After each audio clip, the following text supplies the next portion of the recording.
సింహాద్రి అలాగే పద్మమ్మ ఇలా మాట్లాడుకుంటూ ఉంటారు. మన బిడ్డ ఎందుకో మనకు దూరం అయిపోతుందని నా మనసు చెప్తుంది అని చెప్పి పద్మమ్మ అంటుంది. దానికి సింహాద్రి కూడా ఇలా అంటాడు, అవునులే అయినా తను మన కడుపును పుట్టింది కాదు కదా, ఎప్పటికైనా సరే వాళ్ళ అమ్మ నాయన వచ్చి తీసుకుని పోతారు. అప్పుడైనా సరే మనం మనసుని కుదుటపరుచుకోవాలి. ఇప్పుడు నుంచే మనం అది అలవాటు చేసుకుందామని చెప్పి సింహాద్రి పద్మమ్మతో అంటాడు. ఇంతలో అక్కడికి ఆనంది వచ్చి, అమ్మ నాయన ఇక్కడ కూర్చున్నారేంది, రండి భోజనం చేద్దామని చెప్పి అంటుంది.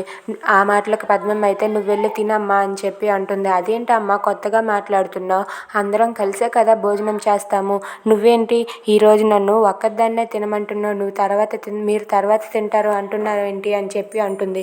అది కాదమ్మా, ఇప్పుడు కాకపోయినా తర్వాత అయినా మేము అలవాటు చేసుకోవాలి కదా, నువ్వు నీ అమ్మ నాన్న వచ్చాక వెళ్ళిపోతావు కదా అని చెప్పి అంటూ ఉంటుంది. అది విన్న ఆనంది అయితే ఒక్కసారిగా షాక్ అయ్యి, ఏంటమ్మా అలా మాట్లాడుతున్నారు, నేను మిమ్మల్ని ఎప్పుడైనా వేరుగా చూసానా, మీరు ఎప్పుడు అంటూ ఉంటారు కదా ఆ ఎల్లమ్మ తల్లి ఇచ్చిన బిడ్డ, ఎల్లమ్మ తల్లి ఇచ్చిన బిడ్డ అని, ఇప్పుడు నేను చెప్తున్నాను వినండి, మీరు నాకు ఆ శివయ్య ఇచ్చిన అమ్మ నాన్న, మీరే నాకు ఎప్పటికైనా అమ్మ నాన్న, మిమ్మల్ని ఎప్పుడు నేను విడవను అని చెప్పి ఆనంది అంటుంది. అది విని పద్మమ్మ సింహాద్రి ఆనందంగా ఉంటారు.